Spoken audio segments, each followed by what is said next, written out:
Cambridge, would you mind reading our first learning target today? I can get the gist and determine the main idea in a newspaper article about... The text I chose for today's class was an article from the Buffalo News about a Seneca school called Faith Keepers that teaches a lot about Seneca language and culture. Look at some of the important words in there. What's an important word in this learning target? Go ahead, Javier. Seneca. Just Seneca. Right now, the fifth graders are studying the idea of culture through various case studies. Mainly, they're focusing in on indigenous Native American peoples of Western New York. What's another important word that we're looking at, Mr. Steppa? Main idea. Main idea. What is that big idea that's really important to the author? In an assessment that I've given my students recently, I would notice that they weren't picking out really important details, especially as they relate to the main idea.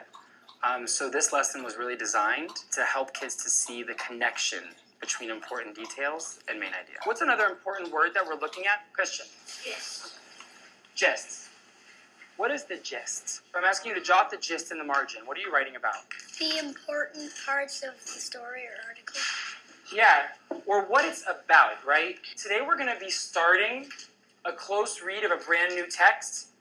I want you to think about all the close reading we've done before. We do a close reading process in my classroom, and it's often a multi-day process. And the first time kids read, they're reading just to get the flow of the text from the beginning to the end. And this is sort of a low-stakes moment in reading. And I want you just to read for the flow, all right? Show some perseverance. The second time they go back to the text, they're annotating it in several different ways in order to help them understand it. Circling important words and jotting the gist in the margins. If you're having a hard time, if this text feels really difficult to you, what is something you can do as a reader to help you to get through it and to make it a little more manageable? Get the gist in baby steps. Get the gist in baby steps. Take bite-sized sections, little paragraphs, right? Do I understand this paragraph? Do I understand this paragraph? And go through section by section.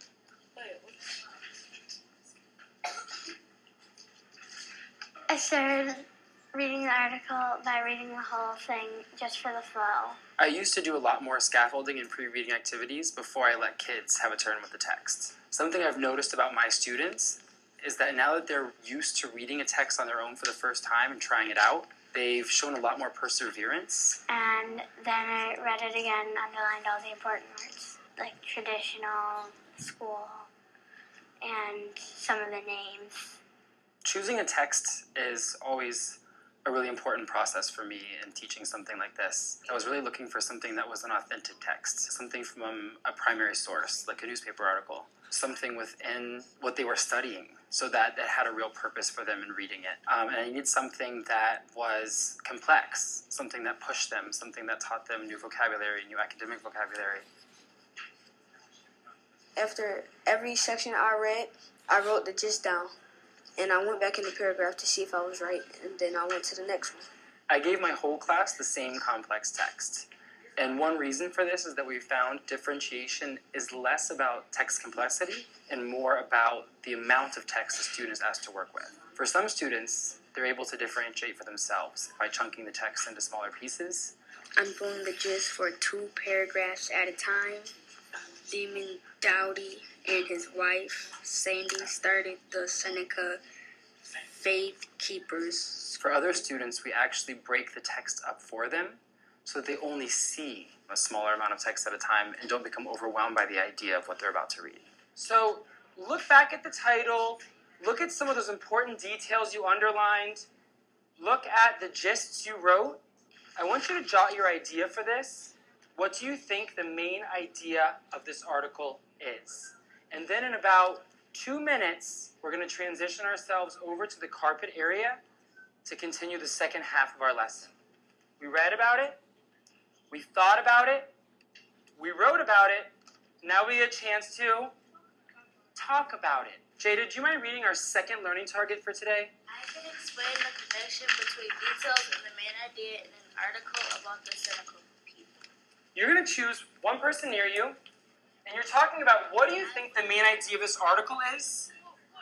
And then what is one thing in the article, one little sentence, that helped you come up with that main idea? So in the activity today, I really wanted students to build a connection between important details and the main idea. The Seneca culture is dying,